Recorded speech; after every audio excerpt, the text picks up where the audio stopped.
familiar at all. Um, I am a trained meteorologist. I've got several different meteorology degrees from SUNY Oswego and Cornell, and I run Finger Lakes Weather, which is my weather forecasting business.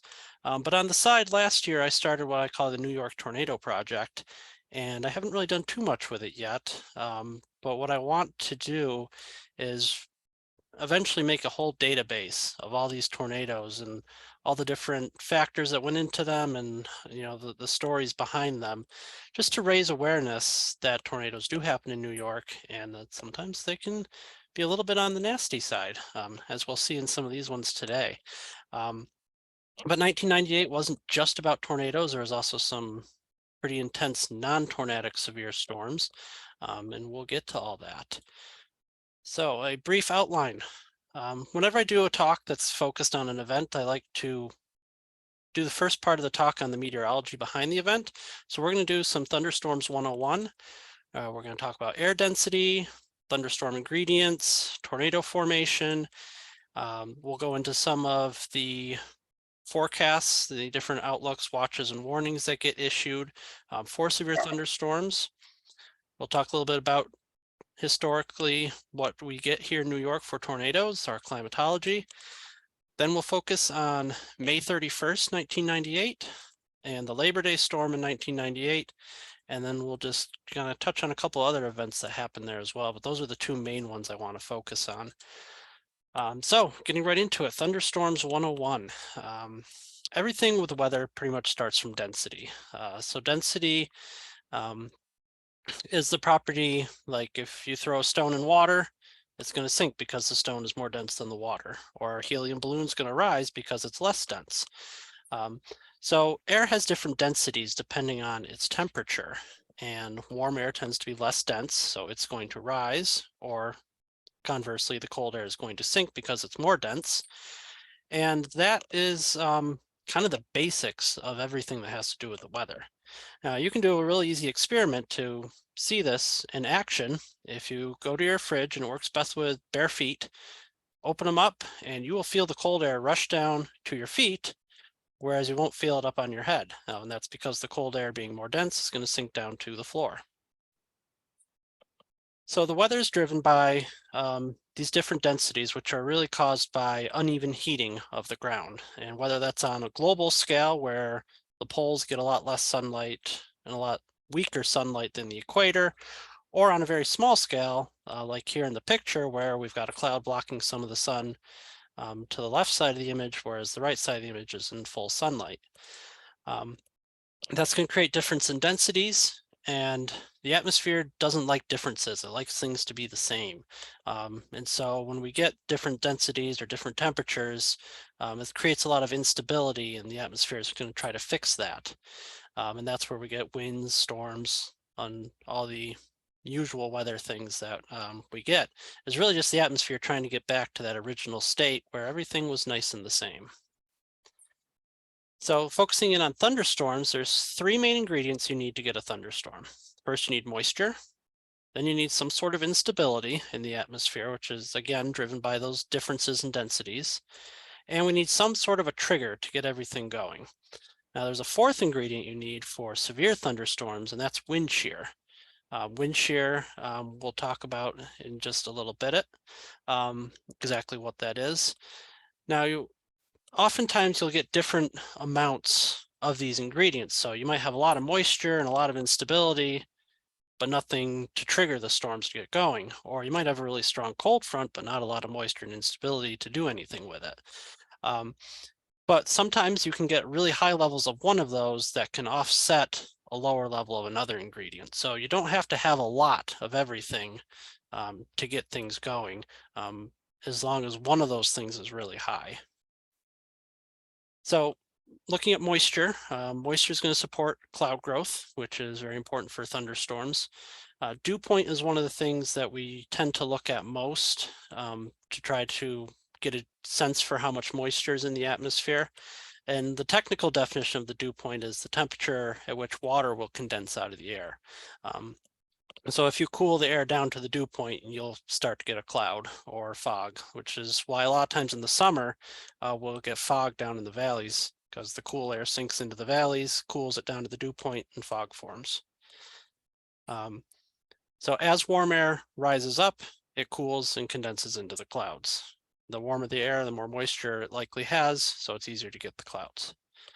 So this is a map from last week in Texas. Got some pretty big thunderstorms going on there. And the shading in the background is the dew point.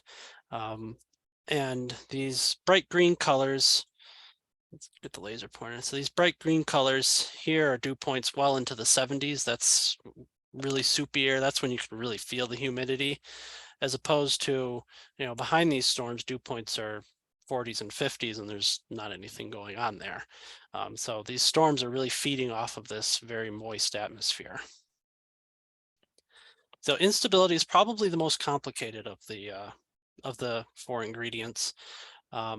So as moist air is going to cool at a slower rate than dry air. So if you imagine we take just a bundle of air, we call it a parcel in meteorology. So we got this little package of air, and we're gonna bump it up a little bit. So usually we need some sort of a trigger to do that bumping up. Once we do that, we've created an imbalance, okay?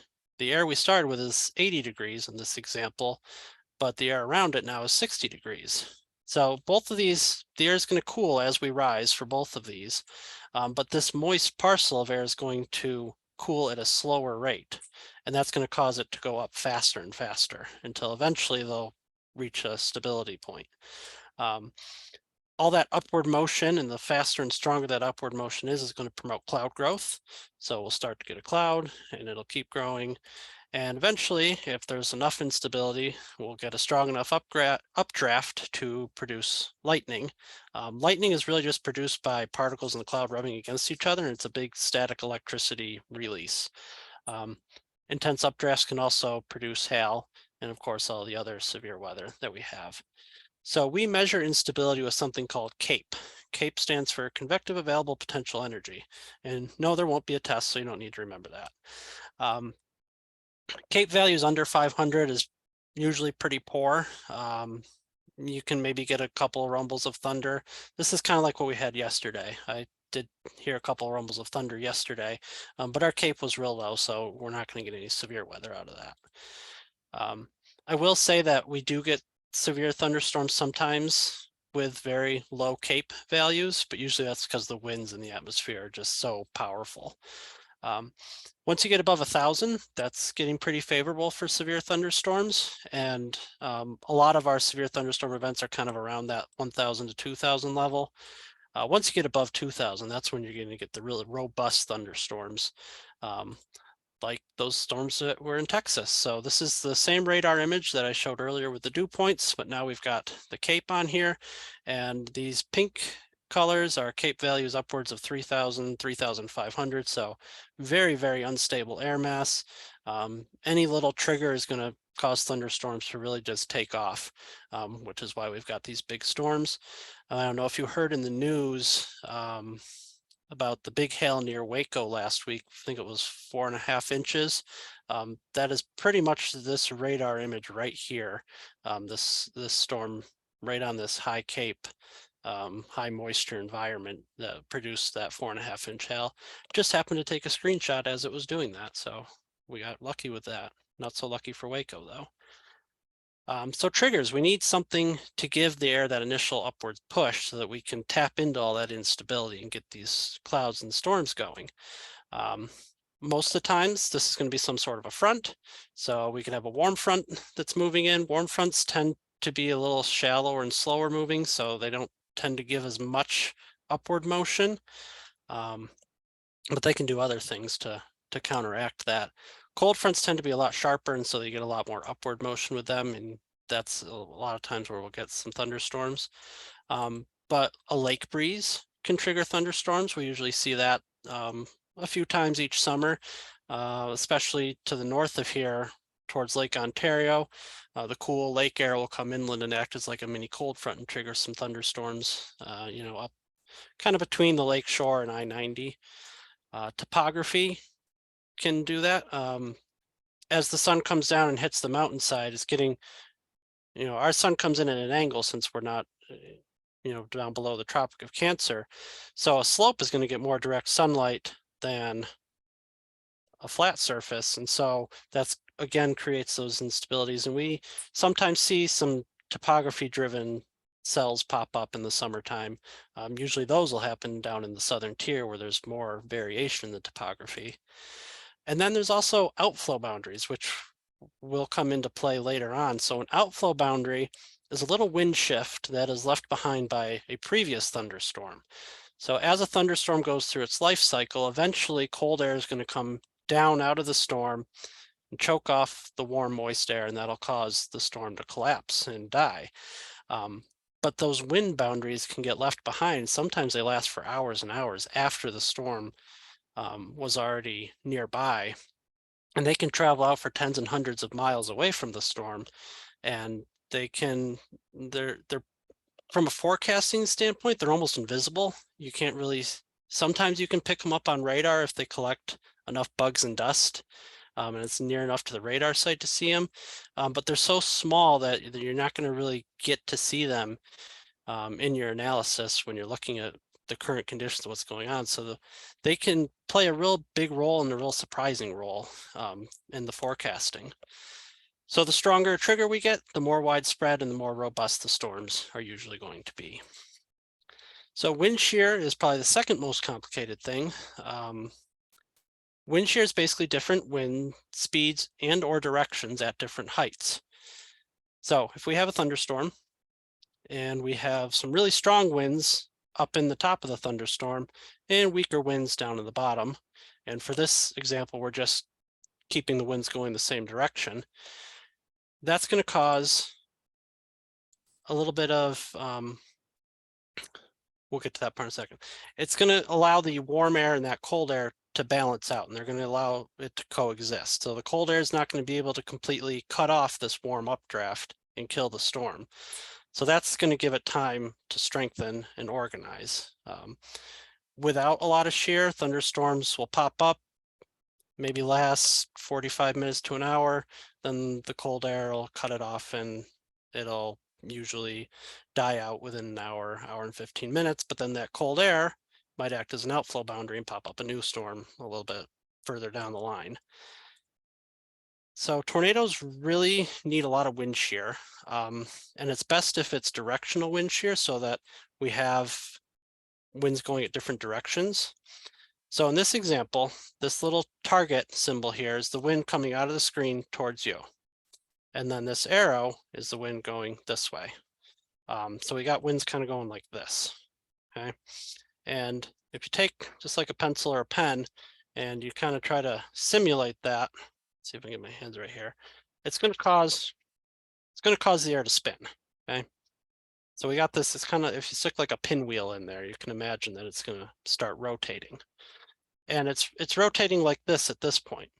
But then what happens sometimes is that spin can get caught up into the updraft. And so what was like this then gets turned like this. And so now we're spinning kind of like a top. And sometimes that'll lead to a tornado. Sometimes it won't.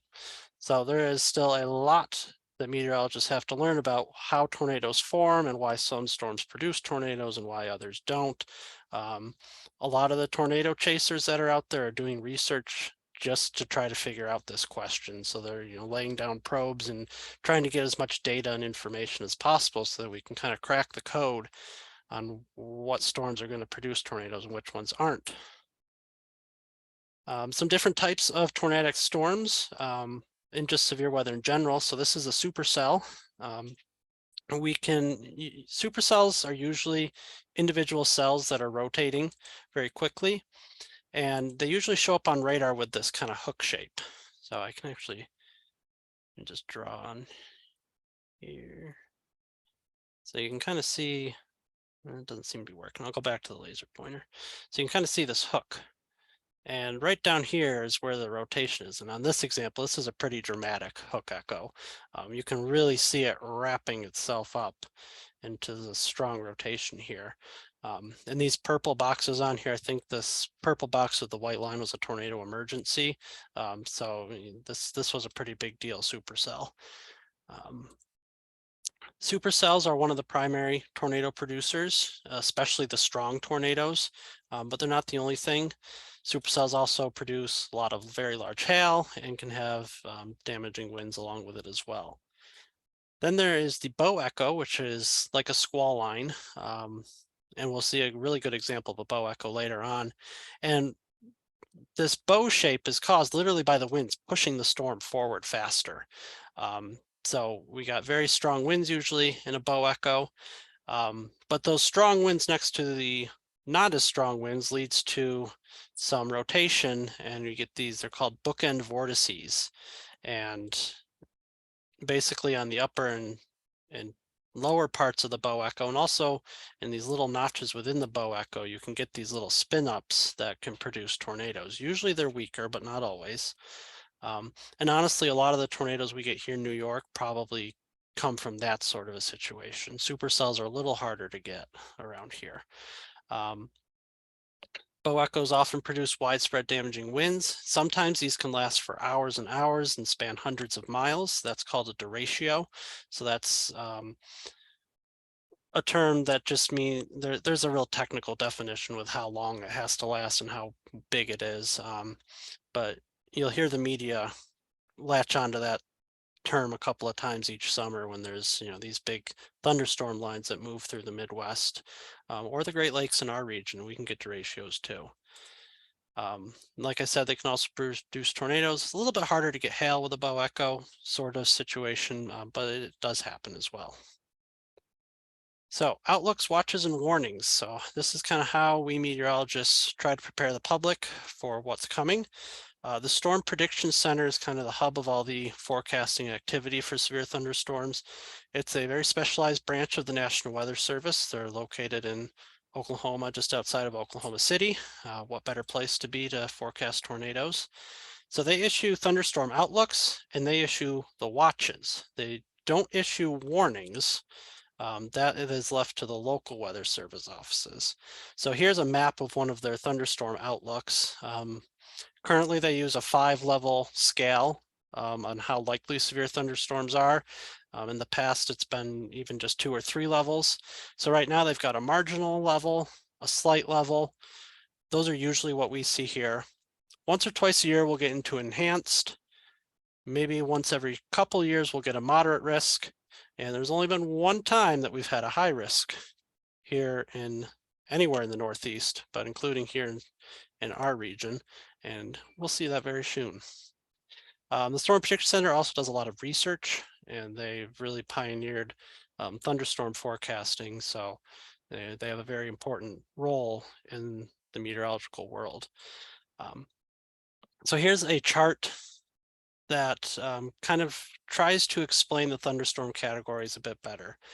One of the things that I, every year around this time especially, kind of struggle with is, okay, how is the best way to tell people what sort of severe weather we might be expecting on a given day? And it's really, it can be very complicated and very confusing. This chart is a pretty decent job. I think the Weather Service came out with it last year. I won't go through it all, but basically it's just showing, like, the higher your risk, the more numerous the severe storms are going to be, and usually the worse those are. So like under enhanced risk, it says, similar to intense storms your area may experience once or twice a year, which, that goes in line with us seeing an enhanced risk once or twice times per year. High risk, very intense storms your area may only experience once or twice in a lifetime. So again, that goes in line with what we see here because we've only ever had one high risk in this area. So watches and warnings, this is something that people get very confused, so I always like to talk about it. A watch means that conditions are favorable for whatever the watch is, whether that's a winter storm watch, or in this case, a severe thunderstorm watch or a tornado watch. They're issued over a large area. They're usually in effect for many hours, and sometimes with like a winter storm watch, you'll get it days in advance. But severe thunderstorm and tornado watches are usually in effect for probably 6 to 10 hours at a time. A warning means that whatever the warning is for. That weather is happening right now. It's going on. So if there's a tornado warning, it means that a storm is producing or may very well be producing a tornado. They're issued over very small areas, usually less than a county. Sometimes if you get like a bow echo squall line situation, they'll issue a big warning that spans several counties. Usually they're only in effect for about 30 to 90 minutes. So they're very localized, very short, and for weather that's actually happening right now. So here's an example from last summer. So this big red shading is a tornado watch that was over all our area. So very large, was in effect all afternoon and into the evening. Whereas these solid boxes that don't have a shading, these are the warnings. So there's a couple severe thunderstorm warnings right with these individual thunderstorms that are producing severe weather at this exact time. So the watch is broad and it's just kind of like a first heads up, keep a watch out. The warning means you need to actually keep yourself safe because there's bad weather coming. And if that's all confusing, just remember the tacos. So this has been circulating the internet for the last couple of years and I absolutely love it because it really explains it. So if you have a taco watch, you've got all the ingredients here on the table for a taco, but that doesn't mean you have a taco yet. Once you put the taco together, then you've got a taco warning. So quick look at what we usually see here in New York for tornadoes. So tornado records date back to about 1950. Once you get before that, there was a real stigma in the Weather Service and Weather Bureau of being afraid of even mentioning the word tornado, lest people panic. So it wasn't until the 1950s that that mindset kind of shifted and the Weather Service realized that people aren't going to panic every time you say tornado and that these forecasts are actually going to save lives. So the records go back about that far. But honestly, the records from the 50s and 60s probably aren't that good. Even the 70s, 80s, and 90s, you're not going to get as many tornado reports during that time as you will in the modern times because there's so much more awareness with social media, with storm chaser shows on TV. People are a lot more interested in these things. And also we have a lot better technology now to go out and investigate data, to see these storms on radar in new ways that allow us to detect tornadoes easier. So modern tornadoes are a lot easier to find, both during and after the fact. So the record is kind of, it's a little iffy when you go further back. With that in mind, the record set that I use has 452 tornadoes in New York from 1950 to 2020. I will say it probably should be 453 because I know of at least one tornado nearby here in Groton in the year 2000, I believe, that didn't actually make it into the database, but I remember seeing the damage path and all the swirling with the damage. So that just goes back to, back then, even just 23 years ago, the detection methods were a lot different than they are now. So 82% of tornadoes in New York are weak. That would be a EF0 or EF1 tornado or F0, F1. I'll go into the difference in just a minute. So almost all the tornadoes we get here are not a big deal, which is good news. But there's that 18% that are not weak. So here's a map of all those 452 tornado reports, and then I applied a shading algorithm to pick out the hot spots on where these tornadoes tend to happen. Most of these hot spots have to do with the local topography. The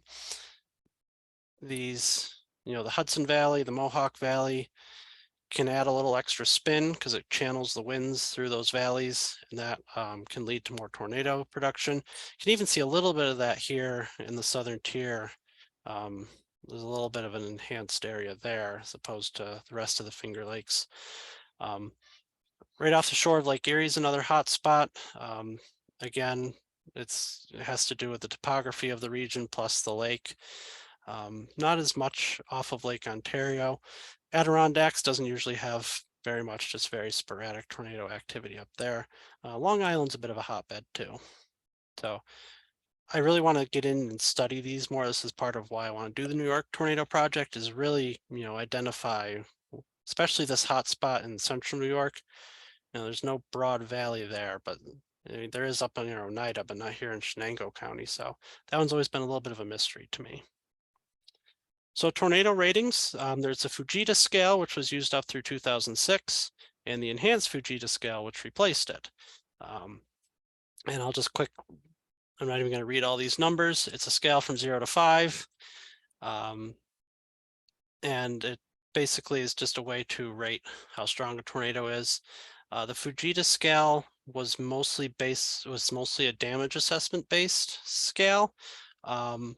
And then they kind of changed it a little bit with the enhanced Fujita scale to make it more based off of wind speed, even though the end result is just a chart of wind speeds on both systems. And I want to point out, especially in the middle here, there's some pretty big differences. On the old scale, an F2 tornado could be anywhere from 113 to 157 miles an hour. On the new scale, 157 is an upper EF3. Likewise, on the old scale, an EF3 could have winds all the way up to 200 miles an hour. Well, that would be an EF5 now. So there's some fairly large discrepancies between these two scales, and the practice of the Weather Service has been to not go back and reanalyze old tornadoes and move them into the new scale. So anything from 2006 back is going to be in the Fujita scale, and everything from 2007 forward is going to be in the enhanced Fujita scale. So for this talk, we're going to be using the old scale when we look at these things, but I'm going to relate it to the new scale because I feel that's going to give us a little bit better context for how we're used to hearing about things nowadays. So let's get into May 31st, 1998. To properly understand what happened here on May 31st, we actually have to go back to May 30th across the Midwest. So on May 30th, we had a couple of low pressure systems over the plain, kind of a stalled out frontal boundary. That's what the purple line is, coming through the Midwest. And we actually had a cold front come through the day before here in the Finger Lakes. What this low pressure system did is it started out as a couple of supercells in South Dakota late in the day. Unfortunately, one of these tornadoes was very strong and pretty much wiped the town of Spencer, South Dakota off the map. You can see down here in the key, 6 people died from that. But then that supercell eventually organized itself into a squall line, hammered the Twin Cities pretty hard. Then it continued all night as a derecho with widespread damaging winds throughout Wisconsin and Michigan. And by the time Sunday morning, May 31st rolls around, the derecho was declining over Ontario. And you see there's one random hail report north of Buffalo. And it had pretty much washed itself out by the time it got here, but it left those outflow boundaries all over the region to really help set up the weather on May 31st. So by Sunday morning, May 31st, we had one stronger low pressure now moving into the Great Lakes. It was pushing a warm front through our area early in the morning. That opened us up to very humid, very warm air. So we've got the moisture, we've got all the heat and humidity, and we've got this strong cold front coming in, plus the extra energy and wind chaos from those outflow boundaries from the previous night's derecho.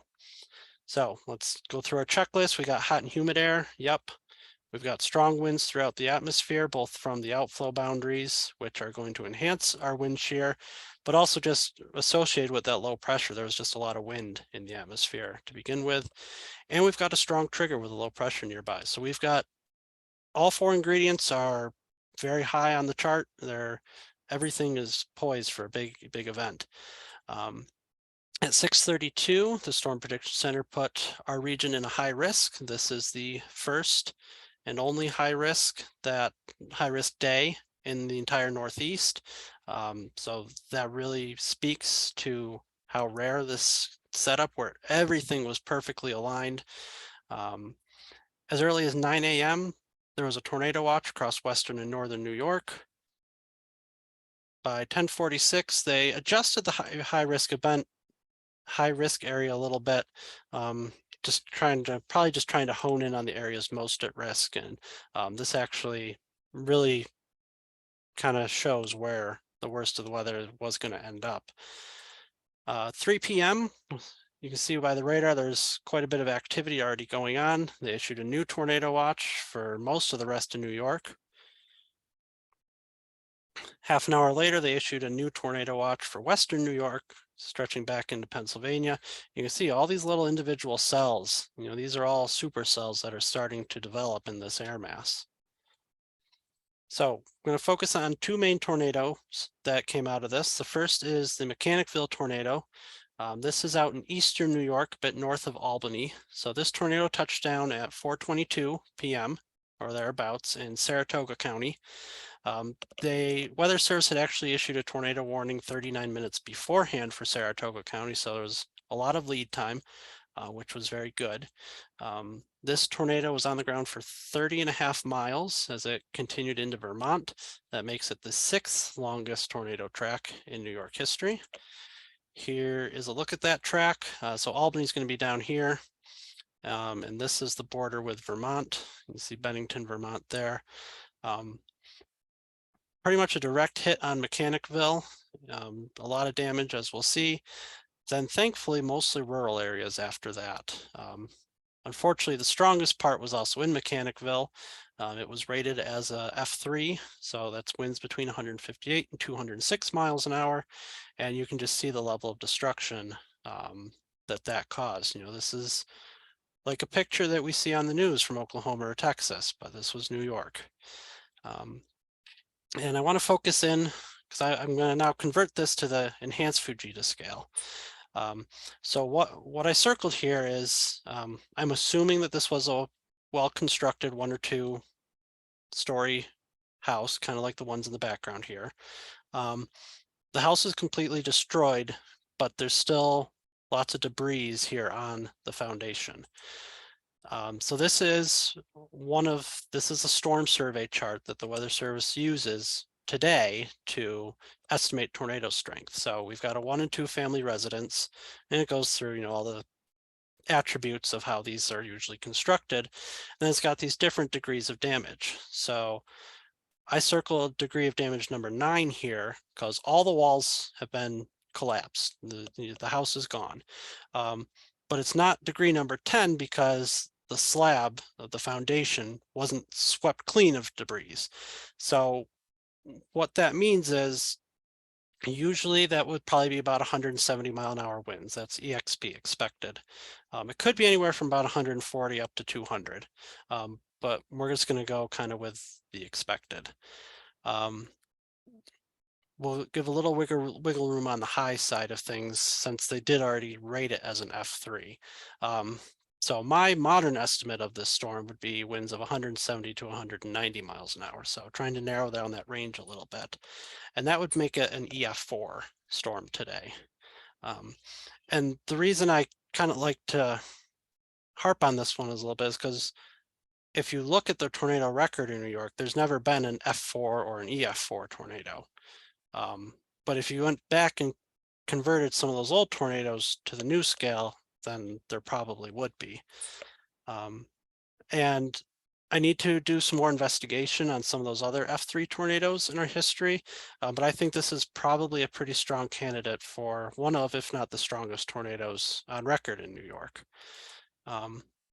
68 people were injured from this, which is to be expected when you have that powerful of a tornado hitting a town. Thankfully, there were no fatalities though, and I really probably attribute that to that almost 40 minutes of warning time that they had. This tornado was at its peak intensity right when it was in Mechanicville, so it was kind of that worst case combination of intense tornado in a populated area, but thankfully nobody died from it. Estimated $70.63 million in damages, and that's $1998, I believe. Nearly 350 homes were damaged or destroyed, so a lot of people were severely impacted by this tornado. Here's another picture, just showing this mangled truck and completely destroyed houses. There was another strong tornado in the southern tier. This one touched down a little bit later, 5:30 p.m. in eastern Tioga County. Tioga County again had a tornado warning for almost 40 minutes before this storm touched down. This one was on the ground for 62 miles, which makes it the second longest tornado track in New York. This one caused a very long path of damage, including just outside of Binghamton, made a pretty much direct hit on a TV station. These, I believe, were the TV antennas that used to be there. You can see part of the wall is taken off of the building there. Thankfully, the track of this tornado stayed just south of Binghamton. If it had gone right into Binghamton, there's no telling what would have happened. So again, mostly rural areas pretty much throughout this track. Windsor is probably the one that got the most direct hit, stayed just north of Deposit. Then once it got down here onto the last part of this track, it's pretty much just all forest out there and state land. So very strong tornado, very long tornado, but a very favorable track to keep people safe. Let's analyze the strength again. In the NOAA storm event database, there was a quote that said, "A well-built house was totally destroyed. The only part of the structure left standing was a small interior closet." So I focused in on that quote to kind of analyze the strength. And here's that same chart again. This time I went with a degree of damage of 8. So it says most walls collapsed except small interior rooms, like a closet, okay? It's not like the Mechanicville tornado where all the walls were collapsed. So this one was a little bit weaker. The expected winds of 152, upper bound of about 180. Now, since they did initially rate this as an F3, even though that expected wind was 158, I think that's what it was, right? 152. My estimate is probably it was more like 160 since I'm giving some credence to the initial rating. So 160 to 175, but that too would be enough to get an EF4 rating today. 12 people were injured, no fatalities from this one. And again, if that's gone 5 miles further north into Binghamton, there's no telling what those numbers would be. $2.55 million in damages. Thousands and thousands of trees were damaged. When I was going through and trying to plot the track of this tornado, I was using Google Earth and I was like, well, I wonder what sort of satellite imagery I can find. And the closest I could find was April 2002. So this is 4 years down the road. And it's probably a little hard to see on the screen, but this right here is tree damage 4 years later that's still showing up on satellite imagery from this tornado. So the top and bottom parts of the image, you can see it's very uniform. All these little lines are probably tree shadows. But then you get into this part and it just looks more chaotic. You can, if you go in and look at it on Google Earth, you can actually see, different parts where the trees are going in different directions, showing that, it takes forests years and years to recover after a strong tornado like this. This storm also had 3-inch hail reported, which is pretty big for New York. Does happen once in a while, but that's getting towards the upper bounds of what we see here. Some other storms that happened on May 31st. There was a tornado that moved across the Albany airport. This was thankfully a weak tornado, but it just so happens that they had a weather observer there at the time. And so in the official coded observation that these observers send out regularly, they actually got tornado to the northeast, movement unknown, right in there in the code. That's not something you see very often, where you get a tornado at an airport with a human observer there. There was another F3 tornado in Otsego County. When they did the damage survey, they found evidence that there were actually 4 funnels from this one tornado on the ground at one time.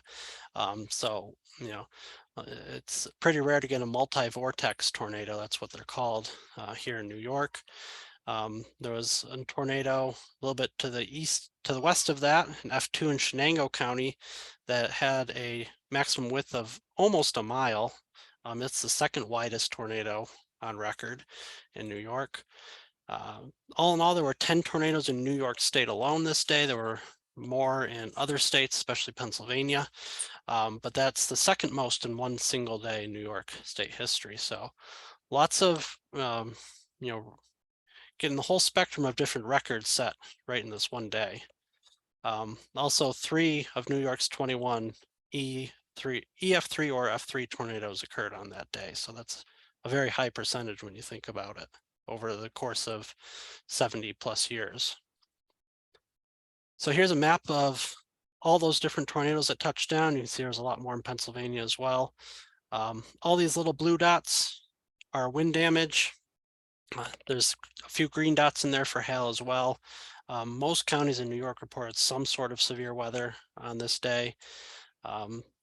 Even out, without a tornado, there were microbursts that produced winds up to 100 miles an hour that caused lots of damage. Some areas were without power for several days. So just a very widespread, very intense event. Here is a radar loop from the Weather Service in Binghamton. So we're not going to be able to see the Mechanicville storm over here, but this is going to run from about noon. And you'll see, especially in the southern tier, there's just several supercells that come by. And I'll try to point out the storm that produced the tornado near Binghamton as it goes. So here we go. It's just going to fill up with all these storms everywhere. So I think this is the one right here that's producing the tornado.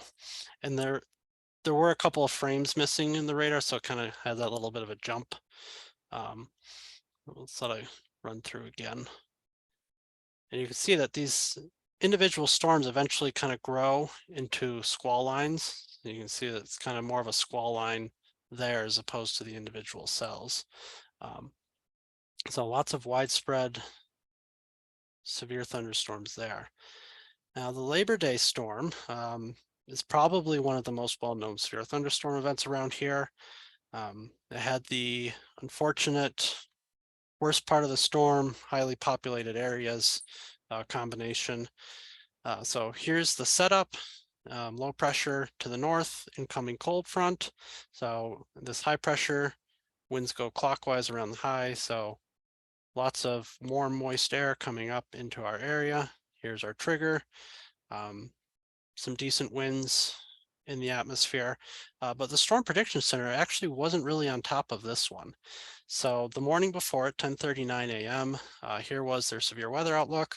A little bit of a slight risk in far western New York, but just general non-severe thunderstorms were expected across most of New York State. Finally, at 9:46, they moved the slight risk further east, including the Syracuse area, but that really doesn't capture what was actually coming. At 11:30 p.m., they issued a severe thunderstorm watch across northern and western New York. You can see thunderstorms were starting to develop over Lake Ontario, and it's kind of a broken line at this point. It also might be a little bit on the edge of the radar. You can see there's kind of a gap in the radar here. As you get into Canada, you don't really get the same radar coverage, especially back in '98. At 1:15 a.m., they issued a second severe thunderstorm watch for northeast Pennsylvania, southern, southeastern New York. This is also right about the time that the worst of the weather was hitting Syracuse.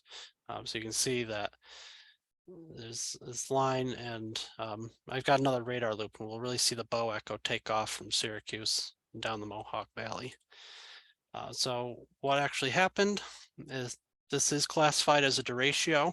It moved roughly along Interstate 90 from Rochester to Albany, right in this area. All those little blue spots are wind damage, but there was a lot more wind damage than just what ended up on the map. And this was a late night event, which can sometimes be helpful to have events happen at night and other times not. The downside of at night is that people are sleeping and they don't get the warnings. The plus side, especially in this case, is that this storm particularly hit the New York State Fair very hard as the fair was ongoing. So if this had hit in the middle of the day instead of the middle of the night, again, there's no telling what the end result would have been from that.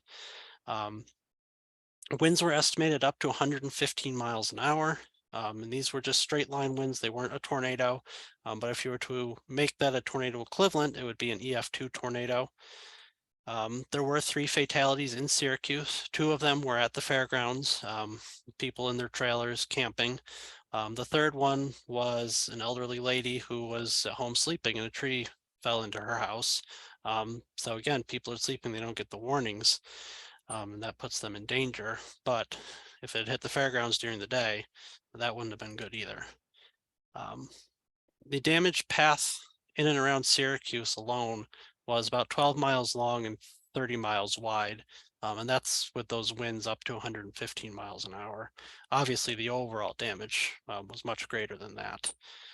Here's a couple pictures from the Weather Service. I've always found the picture of St. Lucy's Church where you've got this old brick church and the winds just toppled one of its spires and caused all this roof damage. And of course, the state fair, I can remember watching the news the next day and I think it was Channel 9 just had a big missile of wood just plopped right into their sign. So lots of real terrible damage. Here's the radar loop. And if you watch right here, you start to see that bow echo, especially between Hamilton and Cooperstown. Those strong winds just literally pushed the storm forward faster in those areas. Other weaker storms down to the south, but they did still produce some sporadic wind damage as well. Oh yeah, here's the zoomed in look at that bow echo right in there. Let it go one more time.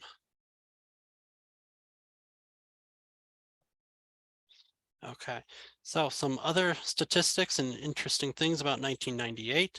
There were actually 4 days with multiple tornadoes. So in addition to May 31st, there was June 2nd. So just 2 days later, there was 3 tornadoes in a day. And then 2 more events in June 26th and June 30th, which also had multiple tornadoes. All in all, there were 19 total tornadoes. 12 of those were what I classified as weak earlier in the presentation. So 7 of those were stronger. And that ranks as 4th for the number of tornadoes in a year. At the time, it ranked 3rd, following 92 and 93. And then 2011 was also had a very prolific tornado event in our area. So 98 ranks 4th in those stats now. This I didn't know until I was doing the research for this, but we actually got our severe weather season started on January 9th, where we had 1.5-inch hail in central New York. I definitely want to go back and look more at what was going on January 9th to make that happen. May 29th, so 2 days before the May 31st event, if you remember on that image I showed from the morning of May 30th, we had a cold front that had just come through the region. Well, that cold front had produced more widespread damaging winds, and there was 1 fatality from those damaging winds. June 25, 26, 29, and 30, it's a stretch of 4 out of 6 days where there's active severe weather going on. 2 of those days were multi-tornado days, as I just showed. They weren't necessarily widespread across the entire state, like some of these other events were, but they were still pretty intense on their own. All in all, there were at least 9 total fatalities. Now, I say at least because the data I was looking at, I noticed that for the Labor Day storm, it only listed 2 fatalities, whereas some of the other resources listed 3. So again, it's just, some differences in the record set there. So it was probably 9 or 10 people that died as a result of these storms in 98. 138 people were injured, estimated of $258 million in damages. Here is a map of all the storm reports just from May 29th to June 2nd. So this includes 3 events, the May 29th event, the May 31st event that we really dove into deeper, and then the June 2nd event, which produced a few of these tornadoes in here. So again, lots and lots of severe weather throughout the region. June 25th to 30th, you see it's more kind of pockets of severe weather throughout the area. And again, these are just the reports that came in and that made it all the way to the Weather Service. These are always undercounts of what actually happens. And then here's all of 1998. So just pretty much everywhere was impacted by severe weather of some sort during 1998. So some conclusions to wrap it up. May 31st and Labor Day were two of New York's most intense and memorable weather events.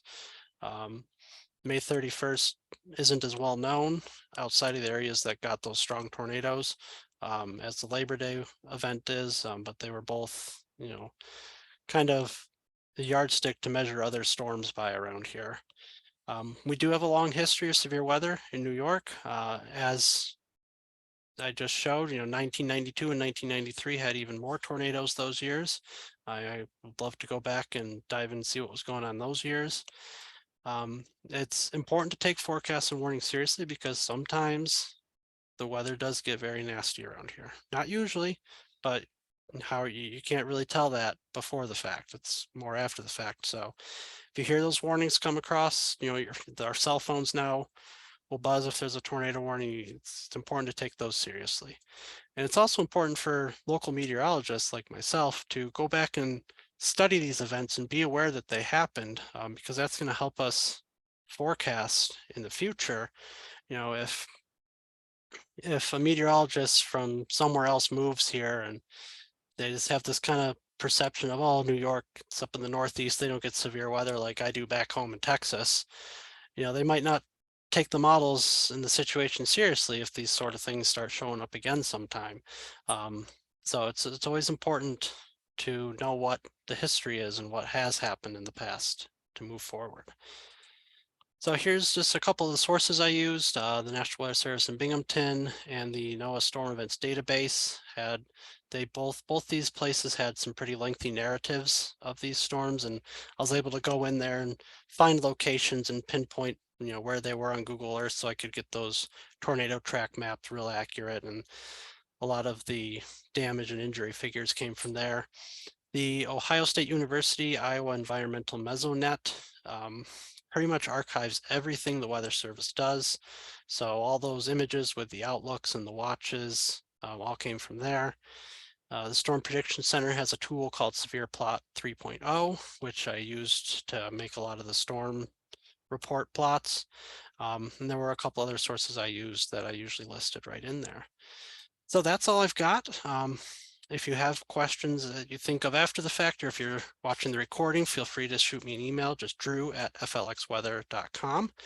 I'd love it if you would take a survey to let me know how I did. You can either scan this code here, or I will drop a link in the chat in just a second. And I'll now open it up to any questions that people might have.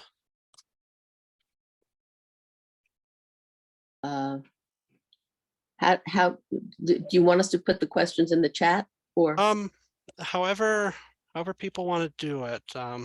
well, you're still usually do it, sharing your Leslie? screen. Yeah, I can drop that off. There is one question in the chat, Drew, from Suzanne. Thank you. Very, very interesting. Are you seeing weather patterns shifting as the oceans become warmer? Yeah, it's a real tricky one. And it goes with everything with climate changes, trying to extract what parts are just natural variation, what parts are man-made. And our climate history, especially when it comes to things like tornadoes, is really still pretty short. So it can be difficult to know like what is what is an actual shift and what is just kind of the variability that's within the usual norms. So I mean, it's obviously an area that needs a lot of research and more data, which is only going to come with more time, unfortunately. So it's really kind of find a needle in a haystack in some ways to try to figure out why these things happen and whether it really is something unique and extreme or if it's just something that happens, just not very often. Does that make sense? I have two questions. we lived in the Midwest for a number of years, and it was very common for towns to have sirens that were for the warning, not the watch. But here, it's really probably not necessary. So where would the warnings come from on our cell phone? Like for Tompkins siren, if we've signed up for Mhm. that, or? Yep, so the warnings here in our region are issued by the National Weather Service office in Binghamton. Mhm. So once Binghamton issues a warning, it goes out in lots of different ways. It goes out to, weather programs that I have can pull the warnings. There's the TV stations that get the warnings, radio. And then the newer thing is that the cell phone carriers tap into that. And what's really great about the cell phones is it uses your location. So in theory, it should only sound the warning if you're actually in that little area that the warning is in. But it all originates back with the weather service in Binghamton. Right, but are you saying, for example, my carrier is Verizon, that I don't have to do anything to sign up for that kind of warning? It would come to my cell phone automatically? Yes, there are a couple of very select warnings that should come automatically. Tornado warnings, I believe flash flood warnings usually do, and at least at first snow squall warnings used to come across. But I noticed this year that when I had a snow squall warning here in Groton, I didn't get it on my phone. So those kind of real life-threatening ones, they should automatically come through. Okay, so in Um, other words, as responsible people who care about this, we don't have to do anything to sign up for those warnings. right. They would come to us automatically. Yes. Yep. And then the second question, sorry, but it's not related. What percentage of tornadoes come in the evening, or the early evening hours? That's when I was thought, watch out from Yes. 4:30 on, versus the middle of the night. That's Yes, and that's one of the exact sort of questions that I would love to just have a post on a website to answer exactly that. I don't have the exact percentage because I haven't quite looked into that yet, but it is a high percentage. And the reason for that is because that's when we're going to have the most heat and moisture in the atmosphere, so our instability is going to be the highest usually Yeah. in that kind of late afternoon, early evening time period. But even here in New York, we do get tornadoes pretty much any time of day, if the conditions are right. But it is going to be, if you imagine a graph that shows, frequency of tornadoes by time, morning hours is going to be low, and then it'll start to go up in the afternoon, probably peak in that 4, 6, 7 o'clock time, then it'll drop off pretty quickly at night, usually. interesting. Um, What? I have a question about topography. Does the lay of the land have an influence on tornadoes, and is that way here in the Northeast, where it's more hilly, doesn't seem to get as many tornadoes as in the Midwest and the South? Although I actually don't know the terrain of the South very well. The topography does have a role. There is kind of a misperception that the plains get a lot of tornadoes because it's flat out there, and that's not really the reason. It's more the combination of cool, dry air coming off the Rocky Mountains clashing with extremely warm, moist air coming off the Gulf of Mexico.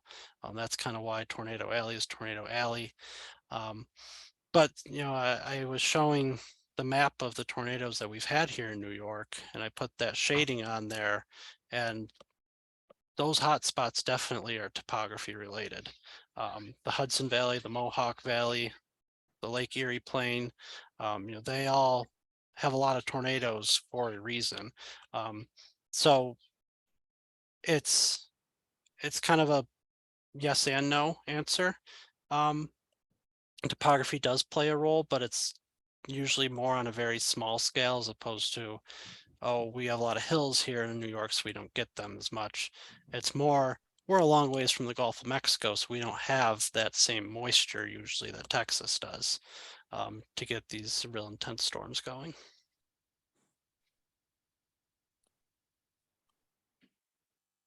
Sorry to dominate, but I used to live in, the Midwest, and so and one of the things that people used to say, oh well, we live in a river, on a river, and you never get tornadoes on rivers or bends in river. And those I always suspected that people were just fooling themselves. Is that correct?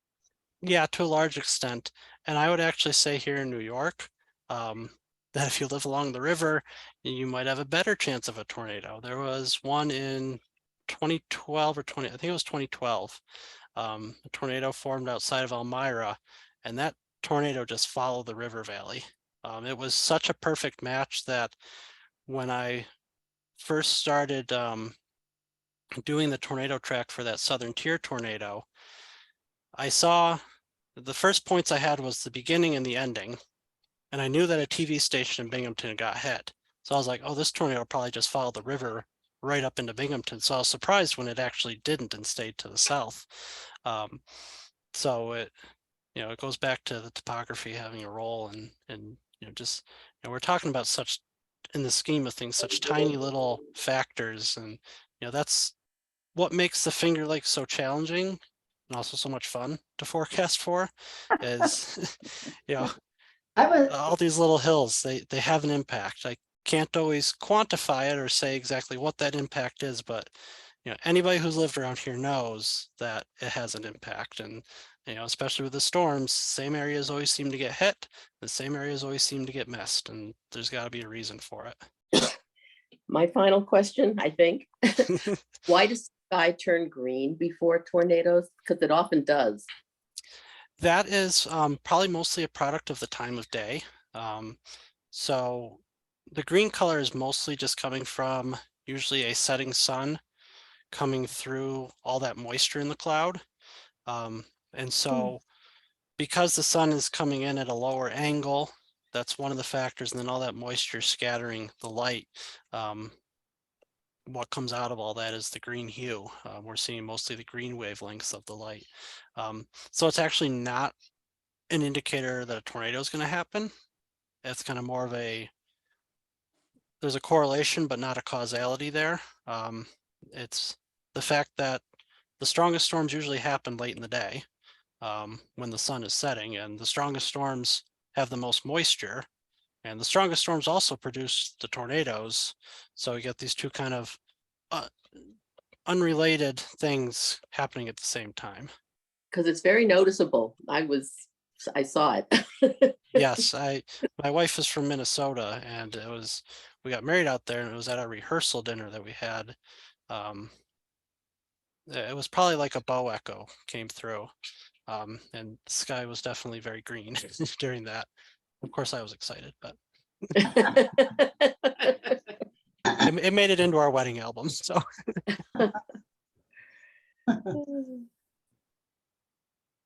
very interesting. Thank you. Thank you. Thank you. Yeah. I want to say that we appreciate you. It's nice having an alternative to weather.com. Because you don't do the crazy things like, oh my God, the sky is falling and we're all going to die. And it's nice to have a nice calm weather person. Well, I try to do my best, and yeah, the weather hype from the mainstream outlets is out of control usually. Yes. So, Edward had a question though. Yeah, yes. if the long-term projections for the Northeast are correct, which is warmer and a lot wetter, with given projections of anything, is it more likely we're going to see more tornadoes in this area? It's the thing with precipitation projections, especially, is they can be very sensitive to, is that projecting more big events, or is it projecting more frequent smaller events? If we can have a summer where it only rains 3 days, but if we get 3 inches of rain every day, that's the same as if we have 18 days with half an inch of rain. So it's hard to tell what the computers are actually saying when they make those projections. But I mean, if you just in theory, if you're adding more heat and more moisture to a region, then that probably should result in more severe weather. Kind of the flip side to that is I didn't really get to talk about it today, but the jet stream plays a real important role in giving that shear. That's where a lot of the difference in winds with height comes from, is with the jet stream. And if you warm the northern latitudes more than you're warming the southern latitudes, then you're actually decreasing that temperature gradient, which is going to lead to a weaker jet stream, which will then lead to weaker levels of shear. So along that angle, you'd actually expect less severe weather. So it's, it's which one of those factors is going to outweigh the other one, and what's the end result going to be? And it's one of the many, many questions that we have, trying to figure all this out. Finally, the freight train noise. Yes. That's oncoming. Is that just the high wind? Yep, that's you're just hearing the roar of the wind. And as I was reading through some of these summaries, it was saying that people heard that. And when you've got winds that strong, you're going to hear it coming. So, and yeah, the freight train that's what it sounds like. So it looks like we got another question in the chat. Can you recommend a link or site that shows the jet stream? I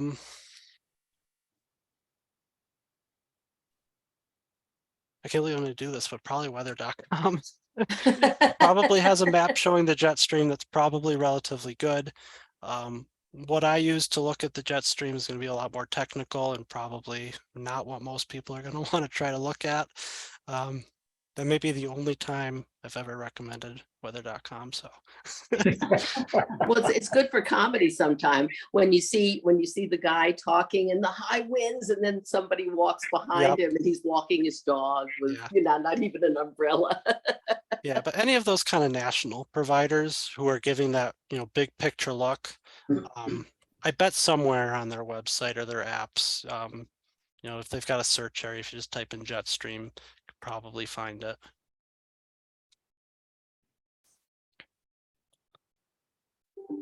So much, Drew, very much. I can tell there was a lot of good information and interest, and we're looking forward to getting the video up. Yes, well, thank you so much for having me and letting me talk and talk and talk. I honestly had to scale the presentation back. I started, I was doing, I was like, okay, I think I'm starting to go a little too deep and too intense here. I'm never going to do this in an hour. So what other topics might be, not too technical for, a group like us that would be of general interest that you might consider doing? Well, for event specific, I've got, I think, 3 other event-based presentations. The one I've done the most is the Blizzard of '93. I was able to do that one a couple of times this year since it's the 30th anniversary of that. So that's a fun one because there's actually even severe weather that I get to talk about in that one. I think I've got a presentation on the floods in the southern tier of 2011. I think I've only given that one once though. So I'd actually have to go back and relearn that one. And then there's another tornado event that I have a talk on, and that was the Smithfield tornado in 2014 in Madison County. It's a pretty tragic story. 4 people died from that tornado. And there wasn't really any warning for it because the tornado happened and dissipated so quickly that the Weather Service never really saw it on the radar. It takes about 6 minutes for a complete scan of the radar to come in before the next one comes in. And that storm showed a little bit of weak rotation, but not a whole lot. And then just in that 6 minutes, bam, it dropped a strong, they rated it an EF2. I think it should have been an EF3. Tornado killed 4 people and was gone by the time the next radar scan came in. So that's a real interesting one to kind of go deep into and look at, what exactly happened with that.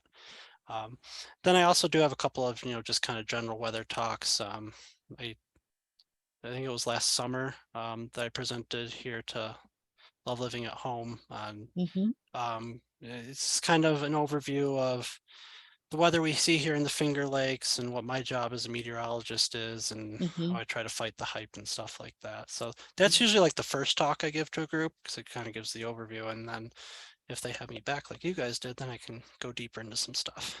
So would you be willing to do, for example, the blizzard of 93? Yeah, definitely. Absolutely. That I really, like I said, that's one of my favorite talks is Yeah, that it sounds, really encompasses pretty much everything. yeah. So And some of the probably same many of us are slides. here then too. Yeah. Well, Okay. I'll be in touch with you, Drew, about that. And we'll get you Yeah, scheduled. Thank you definitely. so much. Thanks, Betsy. Yes. Thank you. Well, thank you all. Thank you. Thank you. Very good job. Thanks. Have a Thanks. great afternoon, everybody. You too. You Bye-bye. too. Bye, Bye. Drew.